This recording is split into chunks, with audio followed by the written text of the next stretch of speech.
Bien, en esta mañana tenemos una noticia que transmitirles, y es el fallecimiento del señor José Busto, Pepe. Falleció a la edad de 86 años, reconocido empresario, pionero en el área de los supermercados. José Busto, don Pepe, este señor, el fundador del Supermercado Dominicano, uno de los primeros que hubo aquí en la capital, uno de los primeros grandes supermercados que recordamos. Don Pepe Busto también fue presidente del equipo de los Tigres del Licey, un empresario y un pionero en las áreas en que se desempeñó don José Busto. Más adelante su familia va a dar los detalles acerca de las honras fúnebres donde se efectuarán, y desde aquí les expresamos nuestros más profundos sentimientos de condolencias a los parientes de don Pepe Busto, quien hoy nos deja el mundo de los vivos. Bien, amigos, recientemente, en la medida que la campaña avanza, vemos que la oposición arrecia sus ataques al gobierno y los propios miembros del partido del gobierno piden remoción de algunos funcionarios de sus cargos. Nosotros a veces nos preocupamos porque, contrariamente a lo que se quiere señalar, producto de un partido que fue por una alianza y que esa alianza lo obliga a cumplir con parte de sus compromisos, pues cumplió con todo, pero resulta que el partido tampoco era tan grande. Eso trae como consecuencia que estemos preocupados porque alguna gente se puedan confundir. Hay muchos funcionarios que son buenos, que son eficientes. Y en el caso del ministro de Educación Superior, Ciencia y Tecnología, creo que es el funcionario que más se ajusta al cargo. ¿Por qué? Porque es muy difícil que usted consiga en República Dominicana una persona que cuando salga de su estudio del bachillerato, graduado como bachiller, entre a la universidad como estudiante y salga de la universidad como rector. Entonces, esa carrera le da suficientes conocimientos para dirigir la más alta autoridad en educación superior en el país. Además, con méritos partidarios, porque solamente ha participado en política con un solo partido, que fue el Partido Revolucionario Dominicano y luego el Partido Revolucionario Moderno. Es decir, que Franklin García es uno de nuestros marcianos favoritos. Nosotros tenemos algunas quejas, no de Franklin, porque recuérdese que este es un gobierno presidencialista y que todo lo que desearía hacer no lo puede hacer. Le damos la bienvenida a Franklin ahora en este año electoral, porque ya estamos en pleno año electoral, y separar lo electoral de lo académico. Franklin, gracias por estar con nosotros. Gracias a ustedes, un honor. Nosotros quisiéramos algunos datos previos. Primero, ¿cuántas universidades están y altas casas de estudio están aprobadas por el Estado, por el Ministerio, como universidades legales en el país? Sí, muy buenos días a los gracias, amigos. Gracias. Actualmente hay 54 instituciones de educación superior. Instituciones de educación superior. De educación superior. Esas instituciones, más o menos, ¿qué población tienen? Porque podría usted tener una cifra aproximada, porque en las mismas universidades hay mucha movilidad estudiantil. Más o menos, ¿qué población estudiantil hay en las universidades? Ahora mismo ronda los 600,000 alumnos. Puede haber más de medio millón de habitantes, de estudiantes. ¿Perdón? Más de medio millón de estudiantes en las universidades, en las 54. Tanto de grado como de posgrado. Bien. Ministro, usted fue rector de la universidad durante 2 años. ¿cuál fue el último presupuesto que usted manejó en la UAS? 3 años. 3 años. 3 años. Fue algo más de 7.000 millones. De 7.000 millones. ¿Eso es lo que Por el año. Estado dio o el presupuesto Sí. de la universidad? El presupuesto que otorgaba el gobierno. Ok. ¿Y cuánto producía la universidad? Además, alrededor de... En ese momento podría 400, 500 millones. Ok. 7.000 millones que le da el Estado al año. Sí, Ajá. sí. Alrededor de 500.000 Sí. Ahora anda, cuando el presidente Abinader llegó, Sí. estaba en 9.500 millones. Bien. Pero ahora está en unos 12.000, o sea, el presidente Abinader le ha hecho unos aumentos y Mire, anda por los 12.500 millones. Esta pregunta quiero que se deshaga de la condición de político y nos la consiga la respuesta en las mejores condiciones posibles. El PLD de Leonel quiso invertir en la universidad y ser el primer gobierno que invierte mucho en la universidad. Sin embargo, el origen de ese dinero que se invirtió todavía hoy está pendiente de explicación. Sí. Siendo franco, ¿es el gobierno de Leonel el que más invirtió en la universidad? En instalaciones. Mira, porque hay que reconocer, Hay que ser justo. hay que ser justo, que durante sus gobiernos Sus gobiernos. fueron Tres. Cuatro, dos de él y dos de él. Se construyeron varias ciudades universitarias. Y aunque, bueno, se criticaron algunas, la inversión, por ejemplo, se construyó en la sede central el edificio de parqueo, que todavía no tiene ningún tipo de utilidad. Eso se criticó, lo costoso que fue. El administrativo y el hospital. Y el hospital, sí. Y el edificio administrativo, que es donde está ahora Doctor, las oficinas. una respuesta doble. ¿Cuántas extensiones tiene la universidad? Y si usted está de acuerdo con las extensiones en los pueblos. Sí, en este gobierno, el gobierno de Luis Abinader, hay que reconocer que le ha dado un apoyo extraordinario a la universidad, a la educación superior, pero a la universidad autónoma como universidad del Estado, le ha dado un apoyo extraordinario, porque no solo le ha dado fondos para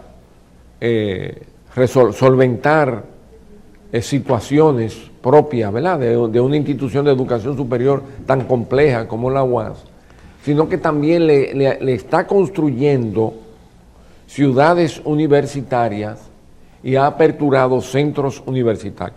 Por ejemplo, en el este se está construyendo la ciudad en Atomayor, se está construyendo en San Cristóbal, cuando el gobierno le otorgó 332 millones de pesos a la universidad para remodelar y ampliar las instalaciones de San Cristóbal. Pero se está construyendo en Baní, se está construyendo en Asua, se está construyendo en Bauruco, en Eibar, se está construyendo en Cotuí y también en Santiago Rodríguez. Tienen las extensiones. Queremos saber cómo usted como rector la solucionó, que es la movilidad profesoral. En lugares donde hacen una extensión y apenas hay un abogado, ¿cómo ponen una facultad de derecho?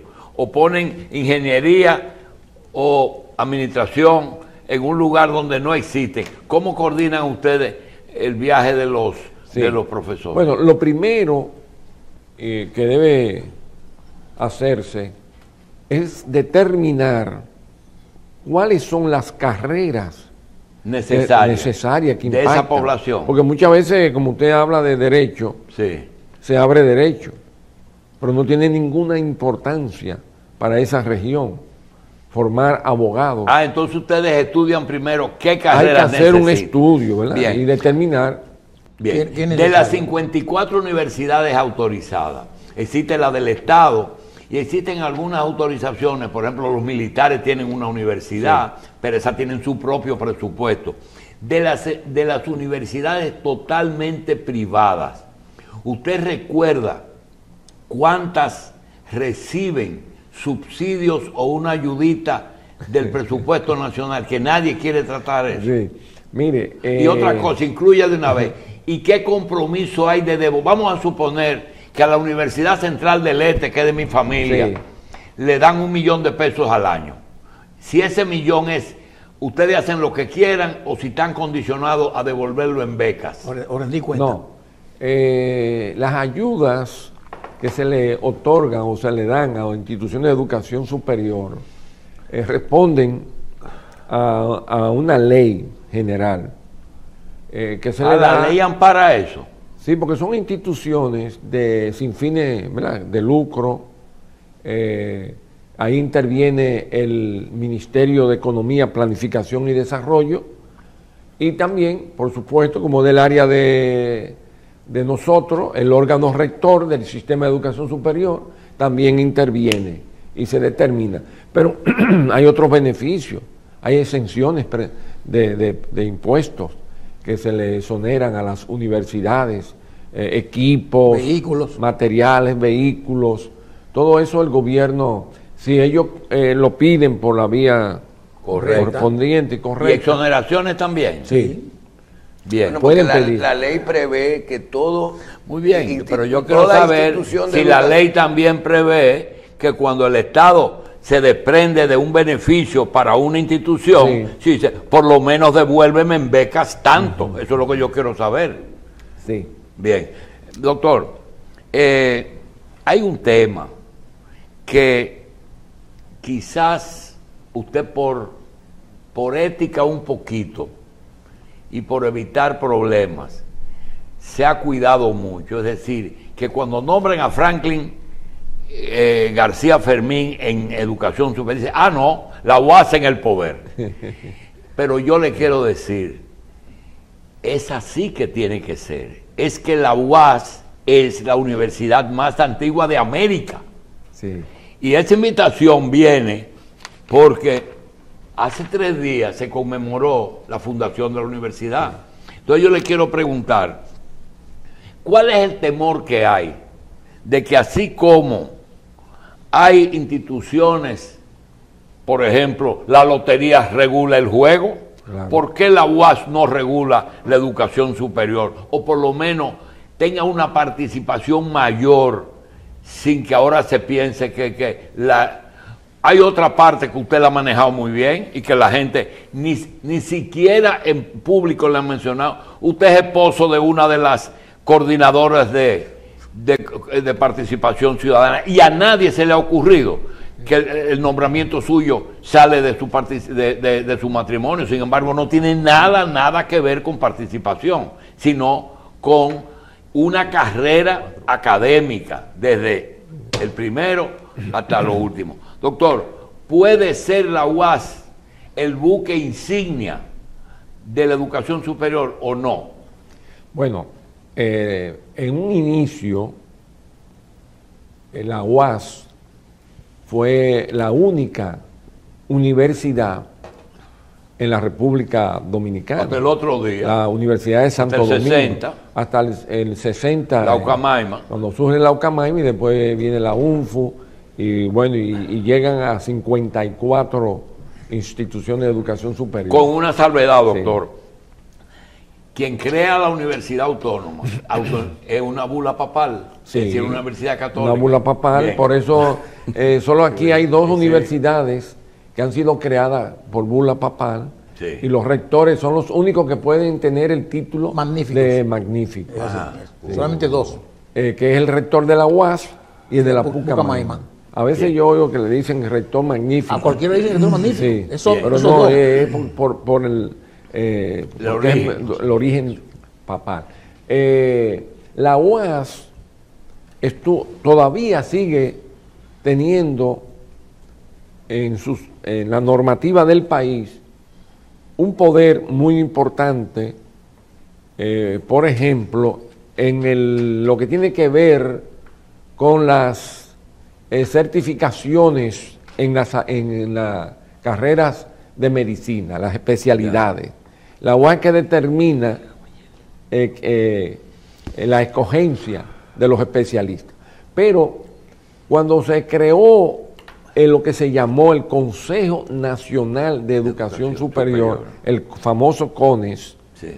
que fue ya, se le otorgó funciones de no solo de control y de supervisión, sino también de que ese CONES podía tomar decisiones de crear Bien. y de cerrar universidades. Entonces, en el 2001 se crea lo que se llamó la Secretaría de Estado de Educación Superior, Ciencia y Tecnología, hoy Ministerio. Messi, hoy. Bien. Doctor, hay una situación que dentro de las funciones del ministerio es la de ser una superintendencia. Así como hay superintendencia de banco, la superintendencia de educación superior es el ministerio. Y tiene funciones como, por ejemplo, calificar las universidades, exigirle un mínimo. Y yo quiero saber, esta exigencia del mínimo para su habilitación, ¿tiene en cada carrera ustedes exigen un pensum o eso es una opción de la universidad? Mira, es muy riguroso aprobar una universidad, porque está sometido a un conjunto de condiciones, de reglas, de normas. Y entre ellas tiene que ver mucho las carreras que va a ofrecer, las cuales también deben aprobarse. El Consejo Nacional. Ah, en otra opción de la universidad, es decir, tienen además que someter, vamos a tener tantas y estas son. Si es una universidad o si es un instituto especializado. Cualquiera de las dos cosas. Sí, tiene, todo depende el interés que tenga. ¿Y quién dice de la necesidad del país? Hay un El informe. país necesita, como usted dice, graduar 50 abogados en Elías Piña no tiene sentido. No tiene. ¿Verdad? Que vengan a la capital y que ejerzan. Pero las carreras que necesita el país, ¿quién las determina? Bueno, no podemos de manera categórica nosotros establecer cuáles son las carreras que deben impartirse, porque hay libertad, ¿verdad? Cada quien ofrece, cada universidad se va por el interés que tenga o la especialidad que quiera desarrollar. Eso en el mundo es muy común. Hay universidades que en tecnología son las mejores. Sí. Hay otras que en ciencias sociales, en humanidades, negocios. o en derecho, o en negocio. Bien. Bueno, pero nosotros tratamos de direccionar. Bien. ¿Cómo lo hacemos? A través de la beca. Y el profesorado de esas universidades que aprueban, ¿tienen que ser también habilitados por ustedes? Sí. Ese sí, ese no. O ellos ponen a quien quiera. Los grados. No, las universidades escogen su profesor, pero ese profesor tiene que tener un perfil, tiene que tener una preparación. Un licenciado no puede ser profesor De maestría. para enseñar a un licenciado. Tiene que tener mínimo una licenciatura. Bien. Hoy en día, en una época, don Julito, profesor en las universidades podía ser cualquier profesional. Hoy en día, eso está muy regulado. O sea, un profesor universitario tiene que ser una persona que se haya preparado, que haya estudiado una especialidad o una maestría o hasta un doctorado. Y a esa gente que ya tenía muchos años, ustedes le han hecho sus concesiones. Sí, a los claro, que ya fueron de claro, anterior. se otorgaron plazos. Seguro. Yo recuerdo que la universidad, para que se habiliten. sí, la Universidad Autónoma otorgó plazos, recuerdo, Y siendo la yo autoridad en la UAS, se le otorgó plazo a los profesores que entraron siendo licenciados a dar clases. Por parte mía, veo que no se pudo hacer el día 28 porque usted ha firmado en estos días 2 o 3 acuerdos que merecen su atención, pero hay algo que sí quisiéramos saber. Doctor, Sabemos que el ministerio recibe quejas de universidades y de estudiantes, sobre todo de estudiantes. ¿Ustedes han contemplado la posibilidad de exigir una prueba de aptitud mental para aquel que aspire a ser un profesional liberal? Es decir, usted tiene que obligar a todo el mundo que vaya a la escuela, pero no puede obligar a todo el mundo a que sea profesional. Ahora, ese profesional debe de tener, yo lo quisiera para la presidencia de la República y para los legisladores también, pero sí, por lo menos para los universitarios. No se podía implementar un examen psicológico obligatorio. No, hay universidades que lo tienen. Y tienen todo el derecho de hacerlo. Cualquier institución superior puede establecer para el ingreso, para aceptar el ingreso de un estudiante, aplicarle un examen psicológico. O sea, hay muchas universidades que tienen un departamento también que se llama de orientación profesional, que no solo lo evalúa en términos psicológicos y hasta psiquiátricos, sino también en términos de preferencia profesional. De vocación. De vocación. Ahora, ministro, eso que usted nos explicaba en un programa pasado, y yo creo que las cosas van avanzando, de cómo la tecnología que avanza, que ayuda inclusive a impartir docencia y todo eso, pero también tiene sus temas malos. Por ejemplo, cuando usted hablaba de la gran cantidad de quejas, todo estudiante se queja. Sí. Entonces, cuando un estudiante se queja, ahora se queja por las redes sociales. El otro día vi en las redes una muchacha que dice, ese profesor no, oye bien, ese profesor no me quemé. Tú verás, yo le voy a hacer una. Y sí, cogió para el ministerio a decir que el profesor la estaba acosando. Sí, sí. Entonces, tú ves todo este tipo de actividades que también son perjudiciales. ¿Cómo se maneja con todo eso el ministerio? Eso hay que tratarlo con mucha delicadeza. Y sobre todo quejas de esa naturaleza, ¿verdad? Porque pueden muchas veces convertirse esas quejas en chantajes. Y eso hay que ser muy cauteloso. Nosotros recibimos quejas a cada momento y le damos el tratamiento más adecuado. Claro, contactamos a la institución, tratamos de averiguar bien la situación, pero hoy las redes sociales lamentablemente se han convertido también en un problema, ¿verdad? Sí. Como ese caso de jóvenes que opinan alegremente sobre un profesor. Por un interés particular. Correcto.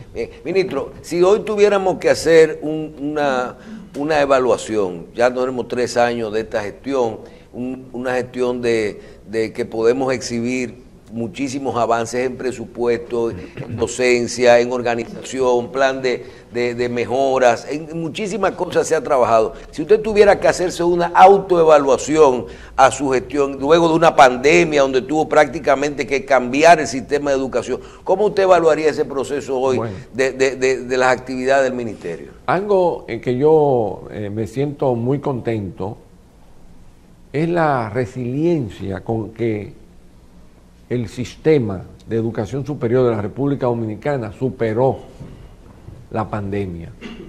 El nivel de solidaridad y de ayuda que hubo entre las instituciones de educación superior. O sea, fueron momentos muy difíciles los que pasamos durante la pandemia. Sin embargo, logramos salir a flote. Y se evaluaron, que es un proceso también muy complejo y amplio, donde participan expertos evaluadores nacionales e internacionales.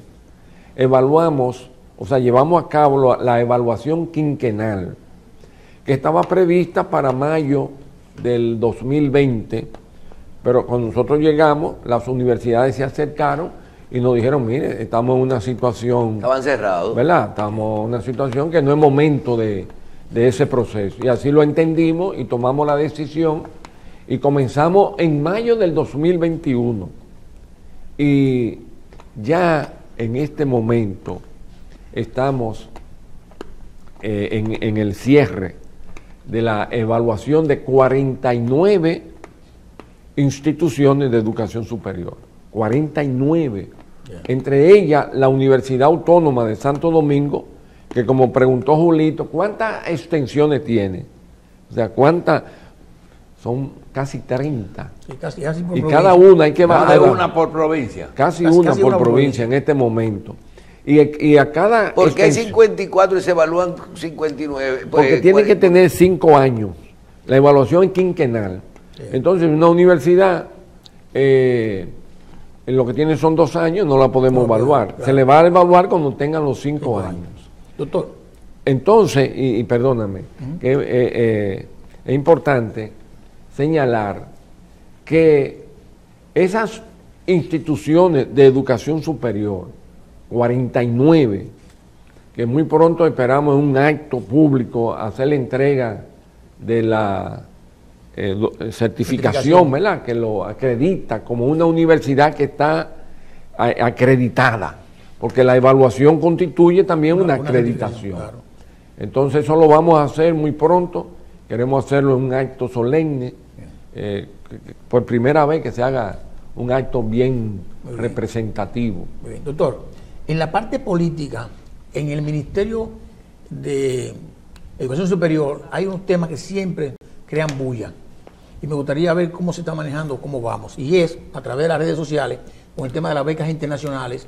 Primero, en la parte cómo califica la gente y los que están fuera, que a veces se quejan de que los recursos no llegan a tiempo a las universidades. Y como colita, si da tiempo, que me hable de la calidad del docente superior. Sí. Mira, las becas, que era un tema que siempre salía, era muy recurrente en los medios.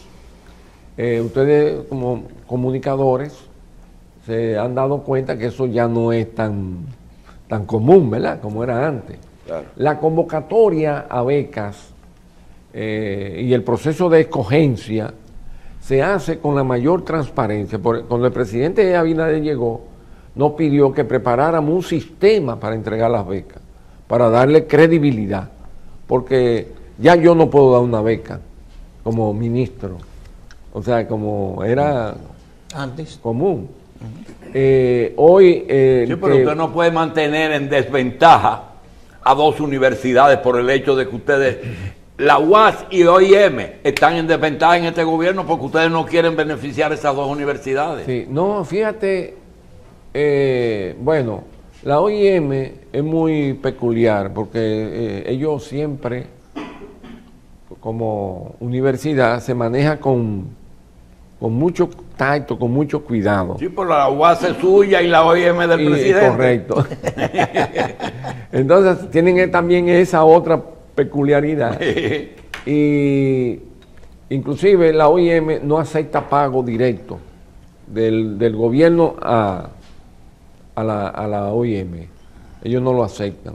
Tienen que ser por vía de los estudiantes, porque ellos no tienen el RNC, que se llama. ICF. El, Sí. El registro de contribuyentes. el registro.